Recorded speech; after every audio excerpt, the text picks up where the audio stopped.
एक बार शंकर जी ने और पार्वती मैया ने कहा कि प्रभु ये भीड़ कहाँ जा रही है, इतने लोग लाखों नहीं करोड़ों। शंकर जी बोले जा रहे हैं सब लोग कुंभ नहाने।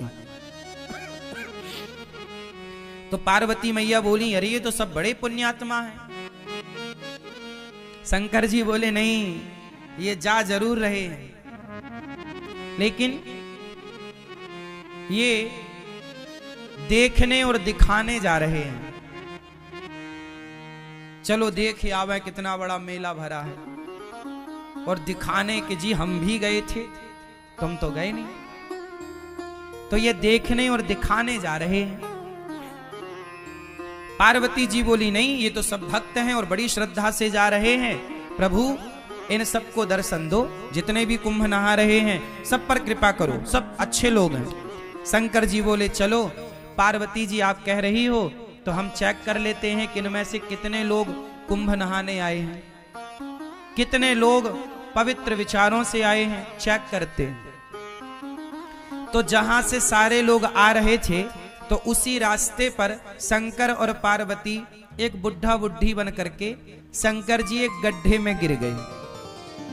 गड्ढा था गंदा शहर का, वहां पे मलमूत्र इकट्ठा होता था, तो वो गड्ढे में गिर गए।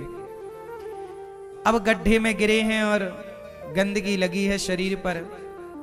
माता पार्वती बूढ़ी सी बन गई। ओ जो गुजरते जाए, ओ बहन, ओ मैया, ओ भैया, हमारे पति गिर गए हैं, थोड़ा बचा लो, हमारे पति की मदद करो,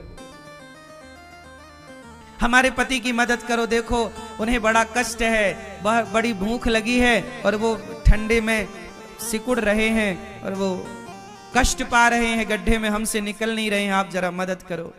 तो लोग बोले अरे हमारे गंगा नहाने का टाइम हो रहा है, हम गंगा नहाने जा रहे हैं। हाँ, ये सब क्या गंदगी मचा रखी तुमने। शंकर जी पार्वती जी से बोले देख लो ये गंगा नहा रहे हैं, किसी की मदद कर नहीं रहे हैं और गंगा नहा रहे हैं। पार्वती जी बोली प्रभु कोई तो आएगा। हाँ हाँ कोई आएगा, सबसे कहो। अब पार्वती जी सबसे कह रही हैं भैया हमारे पति जरा कष्ट में हैं, जरा गिर गए हैं, जरा उठाओ, जरा इनकी दवाई कराओ, जरा इनका ख्याल रख लो, हमसे भी चला नहीं जा रहा है। सारे लोग बोले हम तो गंगा नहाने आए हैं, गंगा नहाएंगे, कहाँ तुम फंसा रहे हो, चलो। एक नौजवान लड़का आया, पार्वती मैया बोली भैया हमारे पति को जरा निकालो, गिर गए हैं। बोला हाँ हाँ चलो निकालते। वो आया शंकर जी की मदद करने। शंकर जी की जब मदद करने आया तो शंकर जी बोले भैया यदि तुम हमें निकालने के लिए इस गड्ढे में आओगे तो हम तो निकल जाएंगे, पर तुम फंस जाओगे। तो वो नौजवान बोला अच्छा हम फंस जाएंगे? हाँ फंस जाओगे। तो बोला अच्छा एक काम करो, फिर तुम ही फंसे रहो, हम जा रहे हैं। वो नौजवान वहां से चला गया। कौन फंसे? पार्वती जी देखती रही, कोई नहीं आया। आखिरी में कोई एक सज्जन आए,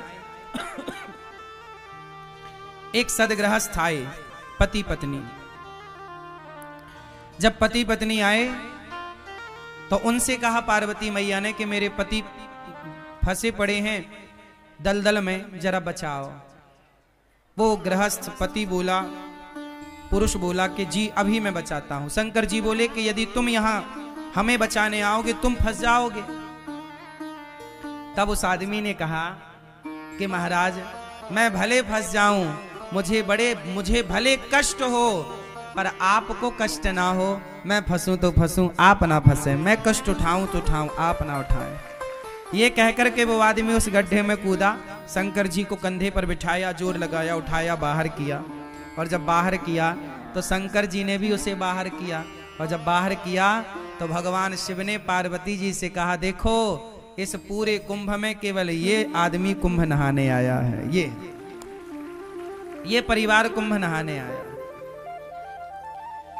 हम लोग किसी की मदद नहीं कर रहे हैं, किसी की हेल्प नहीं कर रहे हैं। किसी की मदद करना यही तो सबसे बड़ा स्नान है। ना जाने किस रूप में नारायण मिल जाएं। कोई आपसे कहे कि भैया हमारी थोड़ी मदद कर दो, तो वो भगवान के रूप में ही तो आपसे मदद मांग रहे थे, आपकी परीक्षा लेने के लिए।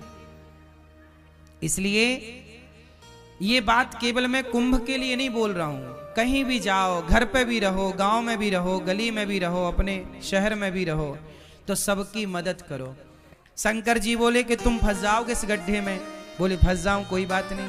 जो स्वयं दुखी होकर औरों का दुख दूर करता है वही सबसे बड़ा भक्त है।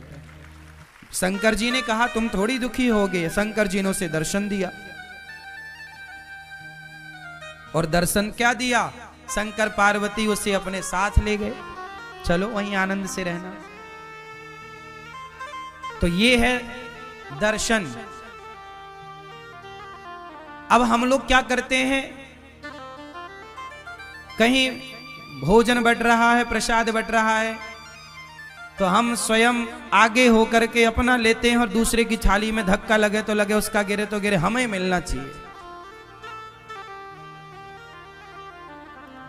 मोर पेट हाहू मैं ना देहो काहू। आदमी ये नहीं चाह रहा है कि पहले तुम ले लो, नहीं नहीं, पहले हम। और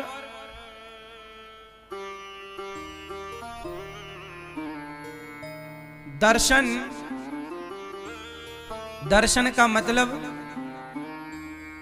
लोग समझ ही नहीं रहे। धाम में आओ ना, प्रयाग जी में आओ, वृंदावन आओ, यमुना जी आओ, अयोध्या जी जाओ, जहां भी जाओ वहां क्या करना चाहिए। अच्छा ये बताओ, गंगा जी में जब आप डुबकी लगाए तो किस तरफ मुंह करके डुबकी लगाए? स्नान कैसे करना चाहिए? सुनो, स्नान करने की भी एक विधा है। तीर्थों में स्नान कैसे करना चाहिए? सुनो, सबसे पहले गंगा जी जाओ तो जाओ कैसे, पहले ये समझो। अपने कमरे में ही फ्रेश हो करके आधा स्नान अपने कमरे में कर लो। फ्रेश हो जाओ, थोड़ा आधा स्नान कर लो, क्योंकि गंगा अपने आप में एक मंदिर है। गंगा अपने आप में कौन है? मंदिर। तो मंदिर में हम बिना नहाए जाते हैं कि नहा कर? तो गंगा जी जाने के पहले अपने कमरे में मलमूत्र से निवृत्त होकर के मंजन ब्रश कर लो कमरे में, यहीं पर जो व्यवस्थाएं हैं तंबू में, और स्नान कर लो आधा, क्योंकि शौच करने के बाद नहाना चाहिए। तो कमरे में आधा नहा लो। जो कपड़े पहनकर शौच करो वो कपड़े गीले करना चाहिए, वही कपड़े पहनकर नहीं। तो शौच करने के बाद नहा लो आधा, फिर नहा करके आप फिर गंगा जी जाओ, नहा करके आधा नहा लो, फिर गंगा जी जाओ पवित्र हो करके, फिर वहां जाके सबसे पहले गंगा मैया को प्रणाम करना चाहिए। जाके ये नहीं सीधे पांव डाल दे, नहीं, सबसे पहले गंगा जी के पास बैठ के हाथ से गंगा मैया का पहले तो मस्तक झुकाकर गंगा मैया को प्रणाम करो, फिर हाथों से थोड़ा जल उठाकर सबसे पहले अपने मस्तक पर डालो। कहाँ डालो? अपने मस्तक पर जल डालो। हे गंगा मैया हमारे माथे पर विराजिए। हे गंगा मैया आपकी कृपा से सदा सब लोग सुखी रहें, सब प्रसन्न रहें, और हे गंगा मैया हमारी भक्ति दिनों दिन बढ़े, हम सदा प्रभु का स्मरण करते रहें। एक क्षण के लिए मैं भगवान को कभी भूलूं नहीं। हे गंगा मैया मैं भगवान को कभी भूलूं नहीं। हे नाथ मैं आपको कभी भूलूं नहीं।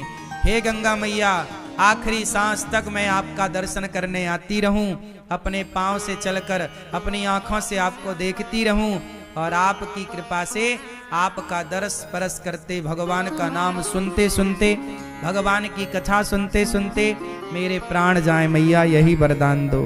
आपका नाम जपते जपते, भगवान का गुणगान गाते गाते प्राण जाएं। और ये जो बाल बच्चे हैं, बाल गोपाल हैं, बच्चे हैं, ये भी बड़े होकर सदा आपके प्रति श्रद्धा का भाव रखें, ये भी आपके प्रति प्रेम रखें। गंगा मैया को प्रणाम करो।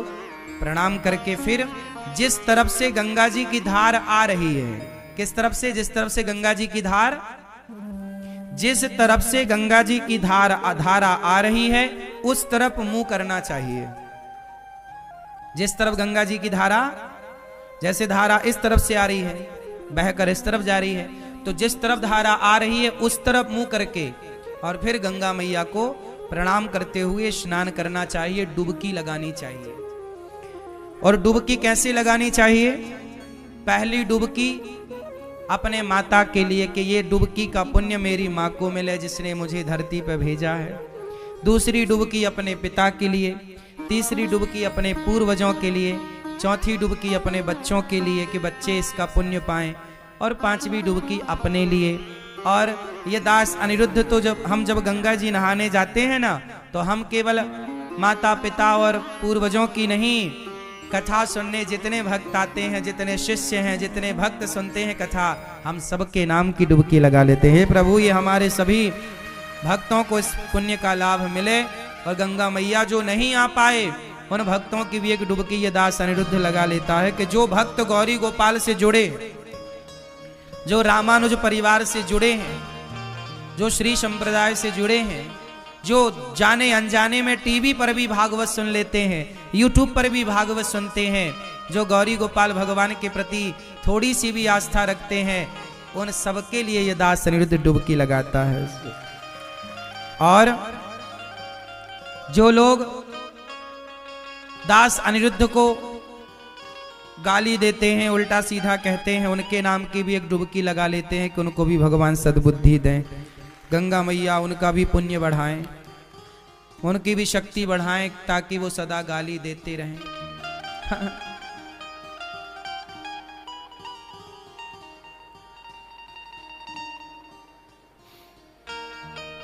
क्योंकि बैलेंस बना के चलना चाहिए ना। यदि आपको अच्छा कहने वाले लोग हैं तो आपको बुरा कहने वाले लोग भी होंगे, इसलिए आप लोग घबरा जाते हैं कि मुझे बुरा कह दिया।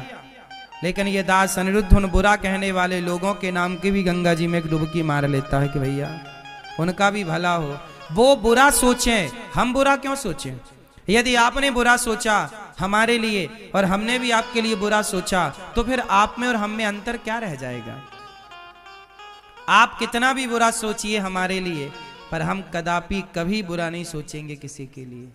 आप सोच रहे हैं वो आपके संस्कार हैं, जो हम सोचेंगे वो हमारे संस्कारों का परिचय होगा। हम क्यों पाप ला दें? आप दीजिए गालियां, हम थोड़ी देंगे। आप अपना स्वभाव का परिचय दे रहे हैं, हम अपने स्वभाव का परिचय दे रहे हैं। जो व्यक्ति स्वप्न में भी, सपने में भी किसी का बुरा नहीं सोचता ना मेरी माँ, तुम दिल के साफ बनो बस यहाँ से। जिस दिन तुम यहाँ से सच्चे हो जाओगे ना, दुनिया साथ दे ना दे, भगवान साथ देते हैं मेरी माँ। दुनिया के साथ की जरूरत भी नहीं पड़ती, यहां से अच्छे रहना हृदय से। और भगवान को यहीं की सुंदरता दिखती भी है। निर्मल मन जन सो मोहि पावा, मोहि कपट छल छिद्र न भावा। भगवान कहाँ की सुंदरता देखते हैं? मन की। इसलिए कहता हूं, तन को धोया मगर मन को धोया नहीं, बाद गंगा नहाने से क्या फायदा। सबकी मदद करो। कुंभ नहाने आए, पर शंकर जी ने परीक्षा ली तो कोई एक ही नजर आया कि ये नहाने आया। जो सबकी मदद करता है वो व्यक्ति वही कुंभ नहाने का फल पा रहा है।